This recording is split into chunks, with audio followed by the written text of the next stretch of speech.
Усім прывітанне, з вами Зміцер Лукашук, і мы працягваем абмяркоўваць падзеі ў Беларусі і за яе межамі у нашым супольным праекце Еўрарадыё і Е-прамовы. А маім суразмоўцам зараз будзе пісьменнік Саша Філіпенка. Вітайце. Вітаю, Александр. Добрый день.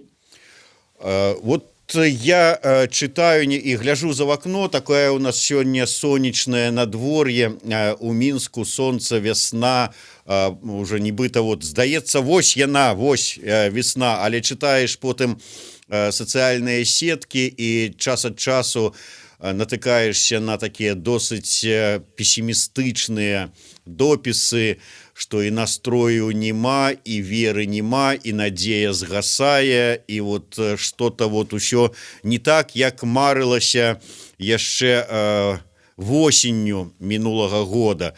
І вось на вас, Саша, зараз гляжу, нейкі вы таксама задуменны, такое адчуванне, што вы злавілі настрой часткі беларускага грамадства.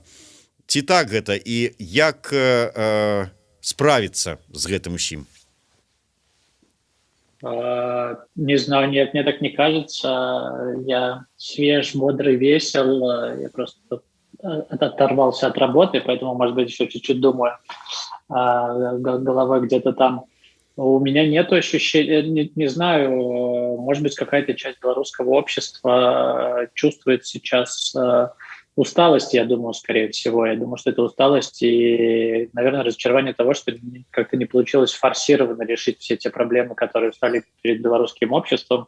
Наверное, усталость от того, что мы понимаем, что наши друзья сидят в тюрьмах, и мы, наверное, сейчас не можем повлиять на эту ситуацию. Нам бы хотелось поскорее ее разрешить.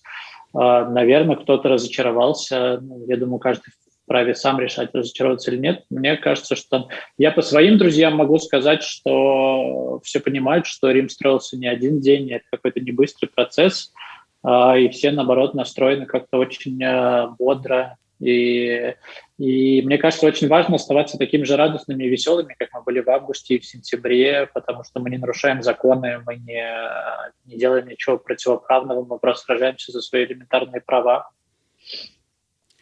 Сапраўды, мы-то з нашага пункту гледжання не парушаем ніякіх законаў і нічога такога супрацьпраўнага не робім, але гледзячы па тым, вот як на пустым месцы, да прыкладу, вот апошняя інфармацыя выходнага дня, лідар беларускай сацыяльна-дэмакратычнай партыі ехаў на машыне з жонкай і дзіцём, падрэзалі, спынілі, забралі і судзілі за што? Оказывается, не падпарадкоўваўся супрацоўнікам праваахоўных органаў. То есть вот не маглі нічога іншага прыдумаць, як не падпарадкоўваўся. Доказаў няма.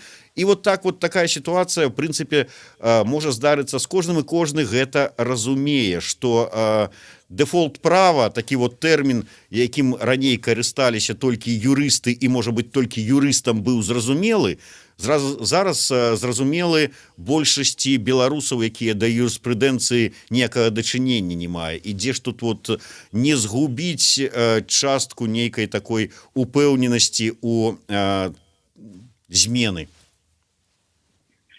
Ну, все ведь прекрасно понимали, мне кажется, что так и будет, и все прекрасно понимали, с каким людям мы противостоим, и мы понимаем сейчас, что эти люди не загнаны в угол, и они ровно так себя и будут вести, потому что они понимают, что в Новой Беларуси им нету места, в Новой Беларуси не нужны такие силовики, которые похищают людей, в Новой Беларуси не нужны все эти звери, которые на окресте напытают людей, в Новой Беларуси не нужны эти бесполезные тихари, эти крысы, которые вылавливают людей на улицах, не нужна эта армия, которая друг другу передает рукопожатие вместо того, чтобы спасать своих детей, поэтому они сейчас они делают все, чтобы как-то сохранить себя. Мы видим этих мужественных ребят, которые приходят в балаклавах в суд, чтобы против переводчиков выступать или против журналистов. Это позор. Мне кажется, это такое должно быть, так стыдно должно быть людям военным или людям, которые там изображают из себя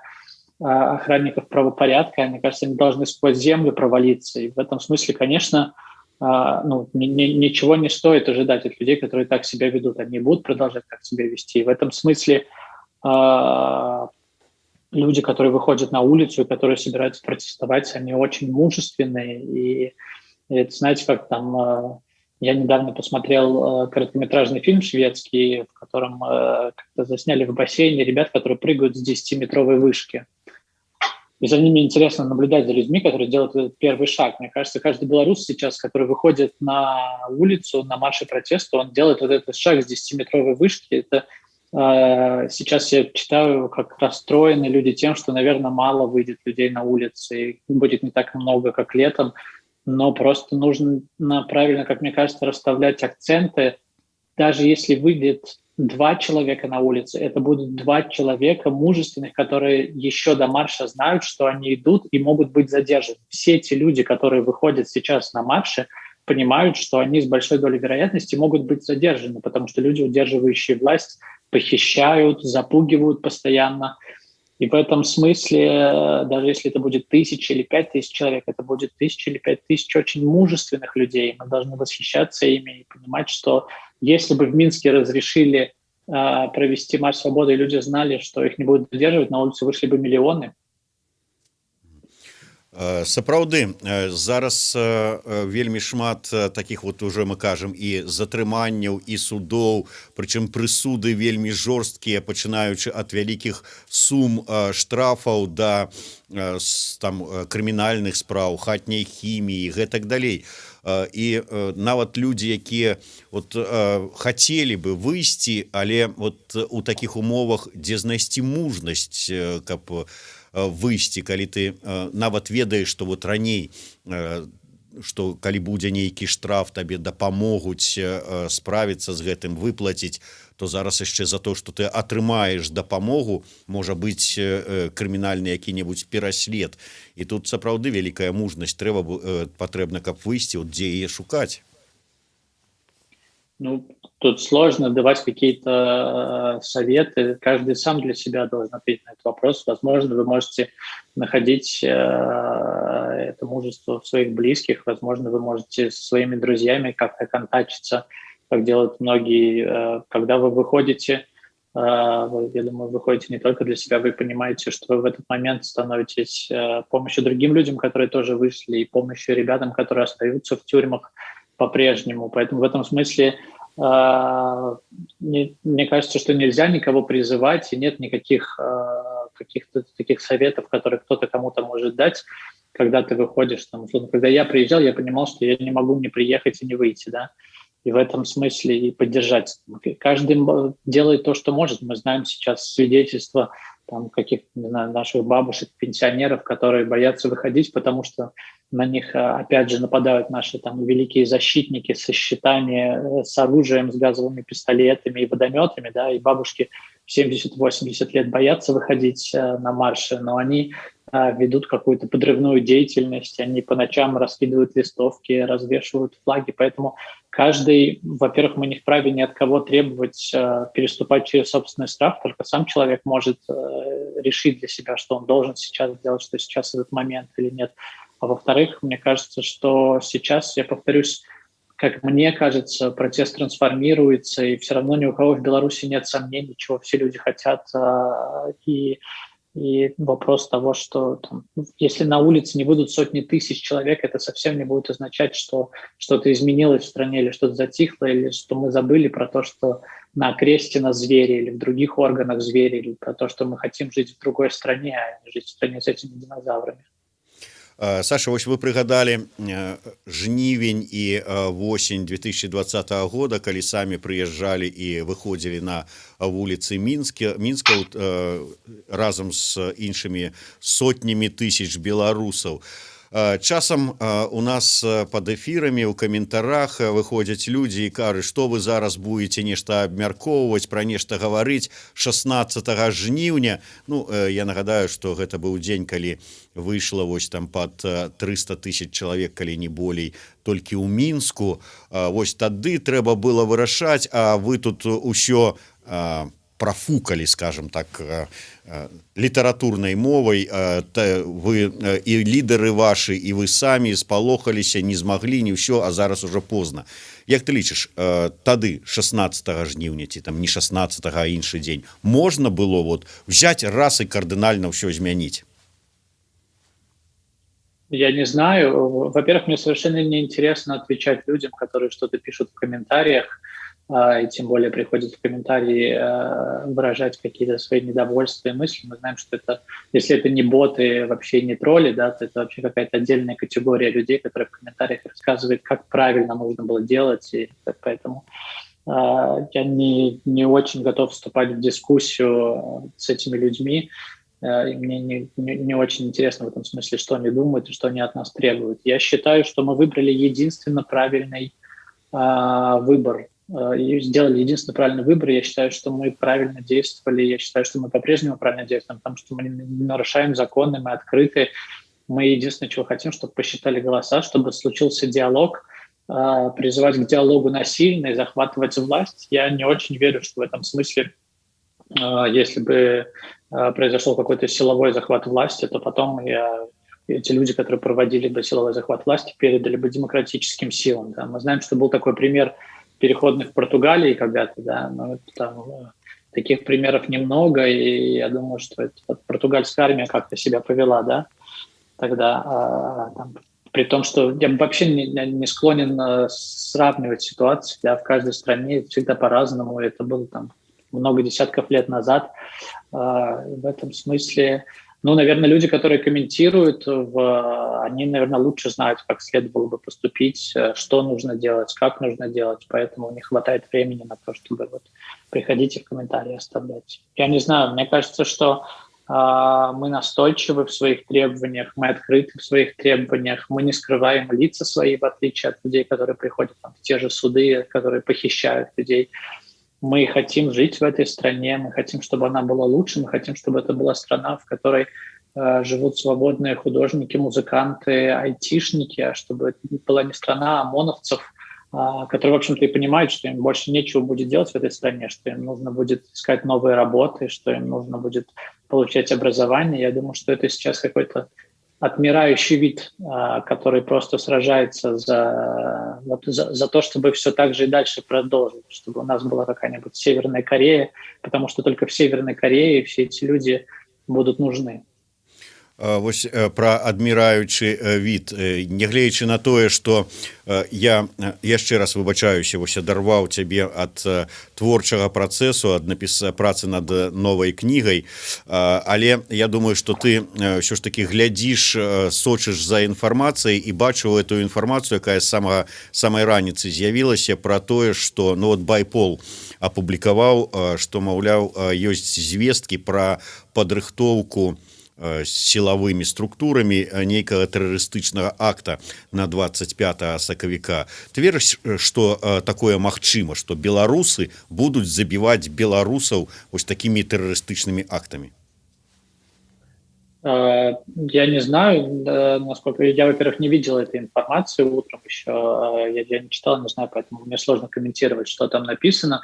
Я понимаю, что мы живем в стране, где есть белорусы, которые уже сейчас убивают белорусов. Мы понимаем, что нету Романа Бондаренко с нами, нету Никиты, нету других ребят, в которых стреляли, нет людей, которые стреляли в затылок, сколько раненых. Мы понимаем, что есть белорусы, которые готовы пытать и издеваться. Мы понимаем, что на Кресте над людьми просто какие-то звери издевались. Они по-прежнему ходят по улицам, они вечером выезжают с Крестина, едут домой, они встречаются со своими семьями. Поэтому в этом смысле у меня нет сомнений в том, что среди нас есть люди, которые ради того, чтобы продолжить работать на Крестина, готовы пытать. Или там устраивать какие-то провокации для того, чтобы получать... Я не знаю, какая зарплата у силовиков. Я не думаю, что она очень большая. Мне кажется, такую же зарплату можно получать в 1000 других мест, если это только люди не заложники.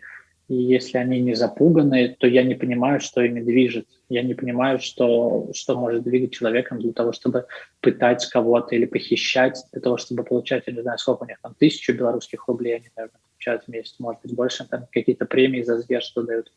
но мне сложно понять, что у такого человека в голове. Да, сапраўды цяжка зразумець, але вот некалькі разоў прагучала ад цябе пра тое, што мы мірныя людзі у межах закона, і вось зараз мірна спрабуем праз галасаванне на платформе «Голас» дамагчыся перамоваў з прадстаўнікамі рэжыма ці там з самім Лукашэнкам, каб у выніку гэтых перамоваў выйсці на новыя выбары. Ты верыш у перамовы, у тое, што ці Лукашенко, ці яго прадстаўнікі сядуць за стол перамоваў там з Ціханаўскай, з Латушкам, яшчэ там, можа быць, з якімі абранымі людзьмі беларусаў і пачнуць перамаўляцца? Я не знаю, мне сложно сказать. Возможно, эти переговоры будут... Возможно, мы не увидим какой-то круглый стол, да, с сотнями телекамер, но мне кажется, так или иначе, рано или поздно эти переговоры должны начать вестись, может быть, закулисно, может быть, они уже как-то пытаются их вести, потому что я не понимаю, за счет чего собирается эта страна жить дальше, за счет чего этот режим собирается получать деньги. Сейчас он может зарабатывать двумя способами. Он может получать кредиты от России или еще какое-нибудь на поддержание ОМОНа и всех вот этих вот людей, которые бегают друг другу, пожимают руки, передавая энергию.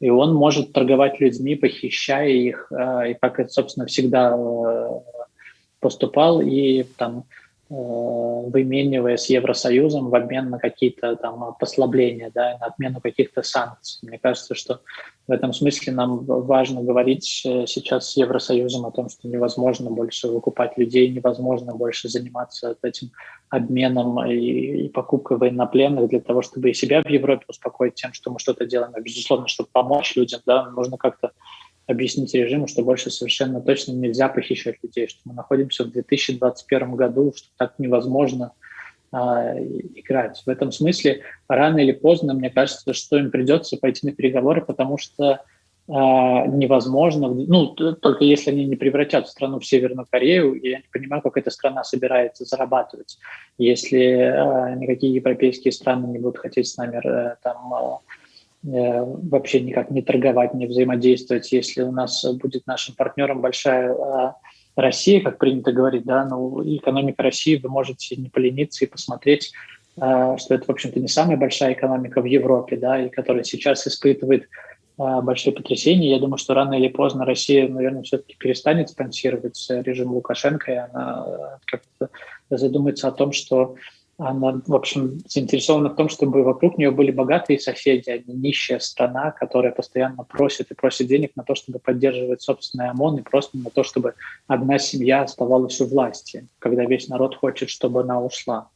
Поэтому мне кажется, что рано или поздно, ну, то есть можно очень много заниматься пропагандой и с телевизора рассказывать что-то и говорить, что белорусы, там, что выходит 100 человек на улицу, да, но вся эта машина огромная, репрессивная. Мы понимаем, что сейчас на пике репрессий находятся все эти судьи, все эти молодые прокуроры, они все нуждаются в том, чтобы им хоть какие-то деньги платить. Другое дело, что эти люди, судя по всему, готовы за копейки выполнять эти преступные приказы.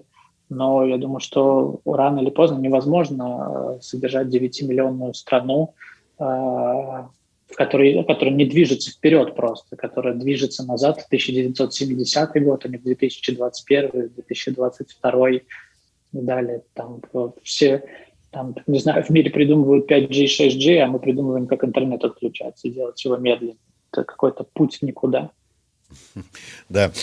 Саша, я яшчэ вось хацеў бы прыгадаць твой ліст, які ты напісаў у чырвонай крыж, кіраўніку чырвонага крыжа, нарабіў вельмі шмат шуму, але ці спадзяваўся ты, што будзе нейкі сапраўды вынік, што чырвоны крыж, ну, неяк зменіць сваю пазіцыю, сваю тактыку дзейнасці ў Беларусі? Ну, во-первых, мы видели, что Белорусский Красный Крест ответил. Они написали какое-то письмо, и они сообщили, что они изменили, что у них были якобы там какие-то правовые лакуны, и они изменили свое отношение, и они постоянно говорят о том, что они не участвуют в выборах, и вроде как больше они этого делать не будут. Да?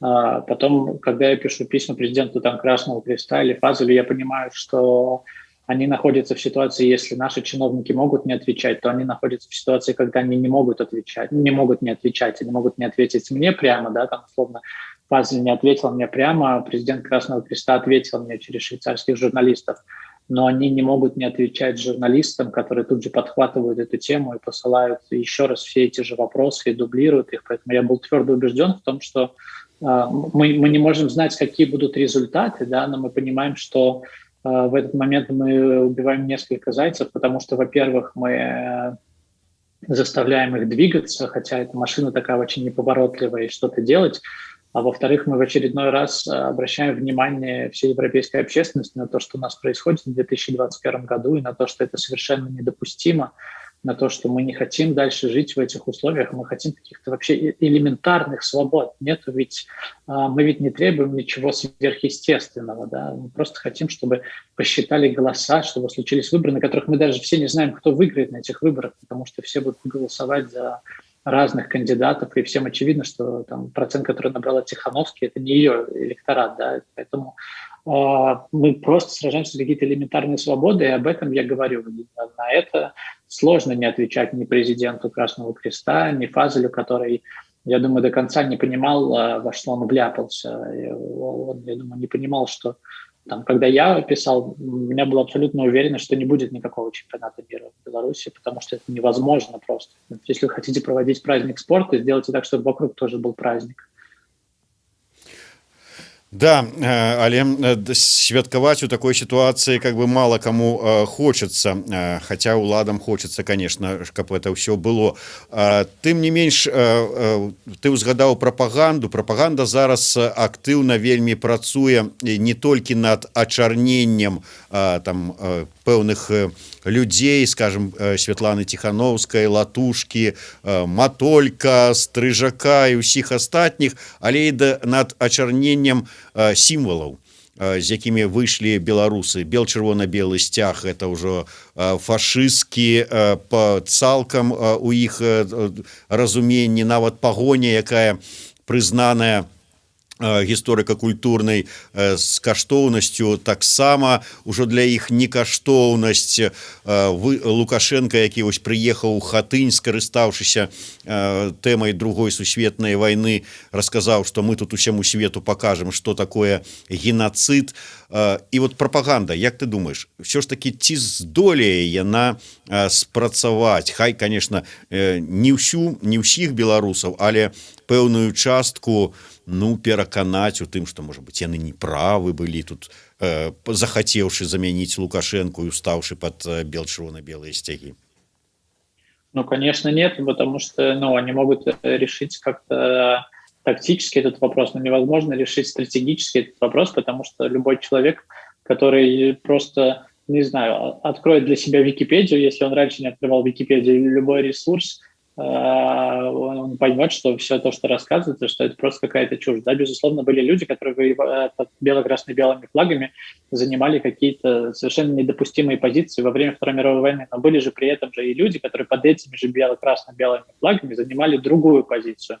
Мы видим, если вы покопаетесь, можно найти несложно плакаты, на которых под бело-красно-белыми флагами призывают сражаться с фашизмом, пропагандистские советские плакаты. Поэтому в этом смысле, как быть людям, которые живут, не знаю, в городе Лепель, у которых на гербе города Лепель есть погоня, что им сейчас делать? И многие другие города, да? Что им сейчас всем делать? Всем вместе пойти, собраться сразу и строем прийти на крестик, объявить предатель. То есть это какая-то такая чушь, когда нам пытаются объяснить, что история Беларуси началась с первого партизана, с первой партизанки в 1941 году вот под этими флагами, а до этого вроде как не было многовековой истории. Да? Вопрос того, как далеко люди могут заглядывать. Если есть люди, которые в это верят, им можно только посочувствовать. Если есть люди, которые думают, что история Беларуси началась в 1941 году, до этого здесь динозавры ходили, и не было ничего того, чего мы знаем. Поэтому я думаю, что пропаганде сложно довольно, они бедные, но им нужно как-то там изобретать заново велосипед, потому что, они, наверное, могут какое-то время поездить на этих рассказах про то, что под бело-красно-белыми флагами воевали фашисты, но люди, которые сделают шаг для того, чтобы там поинтересоваться, действительно ли это было так, то мне кажется, у них не будет вопросов. И в этом смысле я вообще не очень понимаю, кто может верить в пропаганде сейчас, как она работает. Ну, это какие-то, наверное, очень особенные люди. Ну да, сапраўды, тым больш што калі падумаць, вот скажем, фронтавік Васіль Быкаў, вот няўжо ж бы ён, чалавек, які прайшоў вайну, быў бы прыхільнікам бел-чырвона-белага сцяга, калі б сапраўды тут было ўсё тое, што зараз спрабуе дзяржаўная прапаганда на той сцяг навешаць, ці той же самы Адамович, пісьменнік. Вот я думаю, што людзі творчыя, а тым больш які з такім цяжкім лёсам, яны вельмі чулліва ставятся до усіх вот таких нюансов. Не, ну просто тут еще в этом смысле, когда вы говорите про пропаганду, я думаю, что у белорусской пропаганды, в общем-то, не так и много сил. У них есть какие-то вот эти вот 2 канала, которые, по-моему, никто не смотрит, или сколько-то там, я не знаю. У них есть 1,5 газеты. Поэтому, мне кажется, даже, в общем-то, не особенно есть чего бояться. Они могут рассказывать все, что угодно. Я не знаю, там можно посмотреть, замерить, какие цифры у этих телеканалов, сколько людей их смотрят, или там сколько людей читают газеты, в которых выходят эти колонки. Да? Я думаю, что это там, какой-то внутренний продукт, может быть, еще для того, чтобы поддержать веру вот силовиков, этих людей в масках, может быть, они в это верят. Может быть, вот эти вот дети, которые мы видели, которых привозят там тоже стоять возле стелы в бронежилетах, может быть, им можно как-то рассказать про это. Но любой думающий человек, который просто задается вопросом, а действительно ли это было так, любой человек, который задается факт-чекингом, любой человек, который, когда получает информацию, ставит перед собой вопрос, а действительно ли это было так, и действительно ли я должен верить вот этому странному персонажу, который там с петлей в кадре про что-то рассказывает.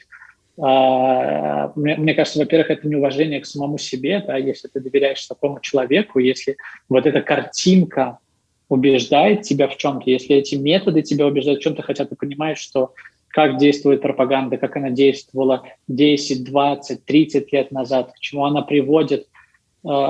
Если все, ты говоришь с этим как бы ок, тогда зачем вообще пытаться этих людей в чем-то переубедить? Я думаю, что наоборот, это работает в обратную сторону. Может быть, те белорусы, которые никогда не интересовались историей, когда начинают что-то запрещать, они думают, интересно, почему это запрещают? Давай-ка я покопаю и узнаю, что там было.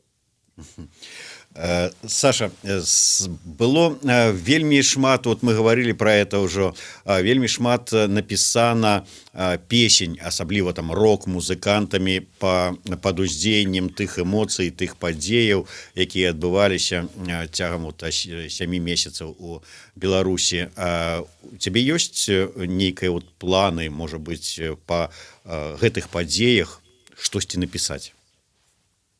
Я уже написал постановку, которая выйдет совсем скоро в Петербурге. Ее можно будет смотреть онлайн. Это будет суд, в котором будут судить врача, который отказался лечить ОМОНовца. И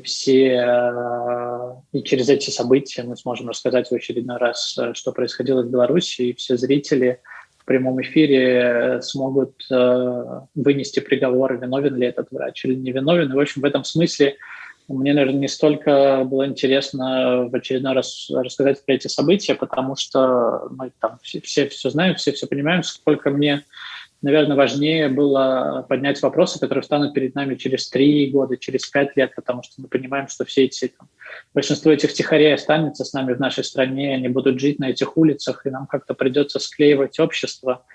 И мне, наверное, там интереснее было поговорить о том, что нас ждет там впереди. Да? Там, условно, бывший сын, который сейчас актуален, как никогда, написан 7 лет назад.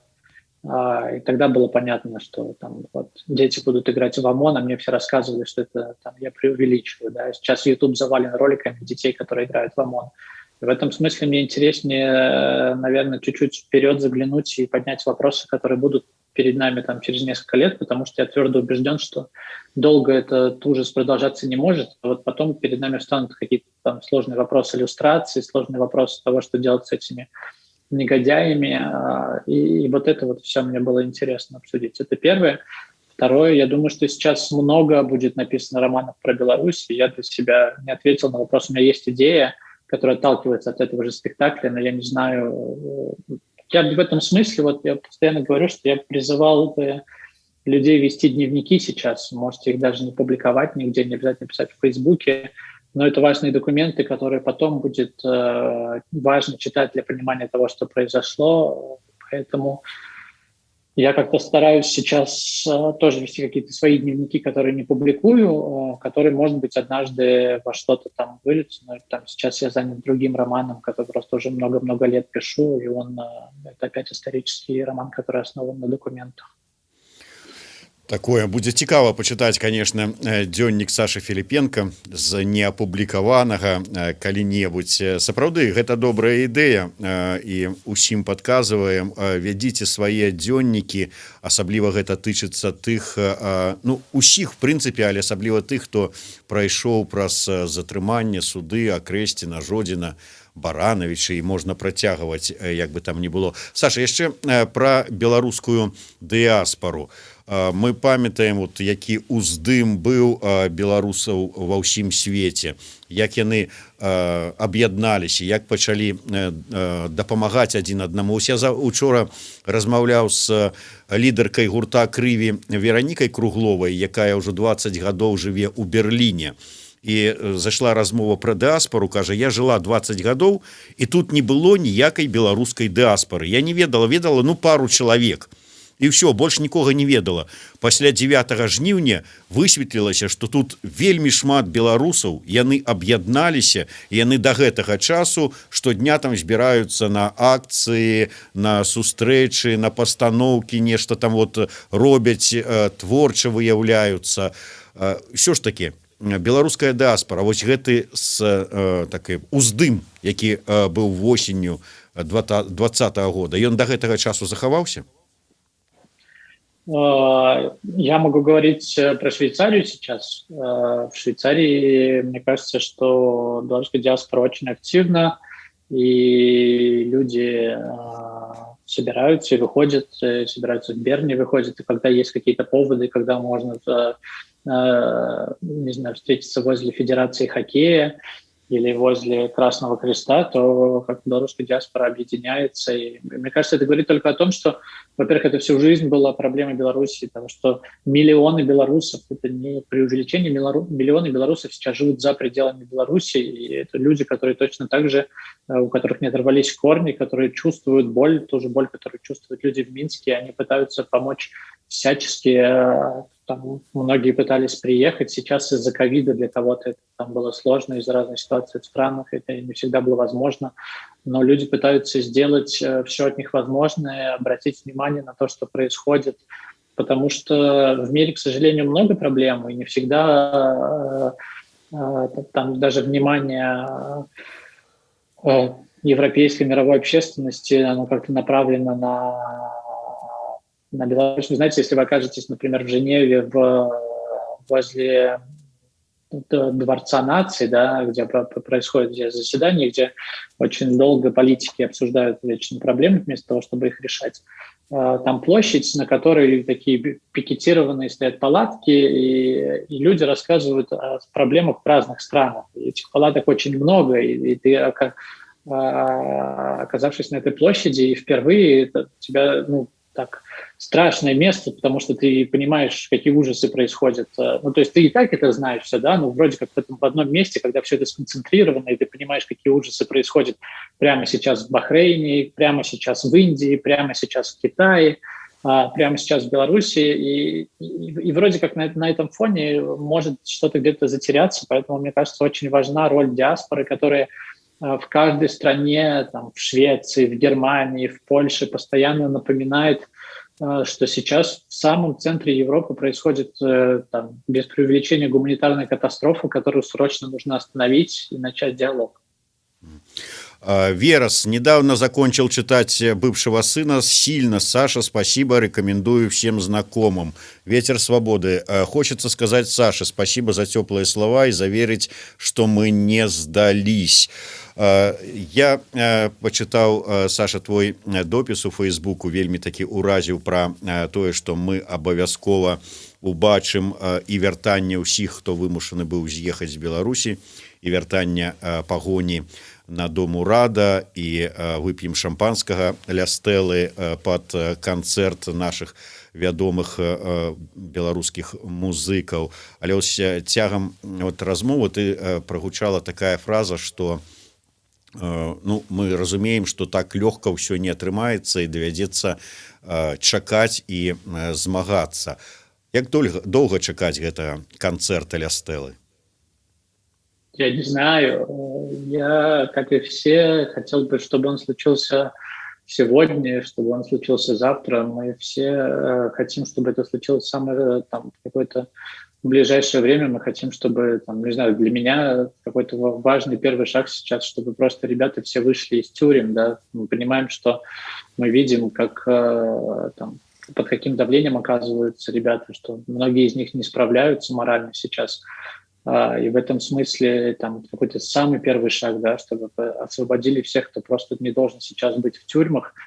И я не знаю, я, как и все, надеюсь на то, что это случится максимально скоро, и пытаюсь сделать все, что от меня зависит, для того, чтобы как-то повлиять на эту ситуацию, так как я могу повлиять, потому что, еще раз, мне кажется очень важным, что у нас нету политических никаких требований, да, наши требования морально-этические, то, о чем я постоянно говорю.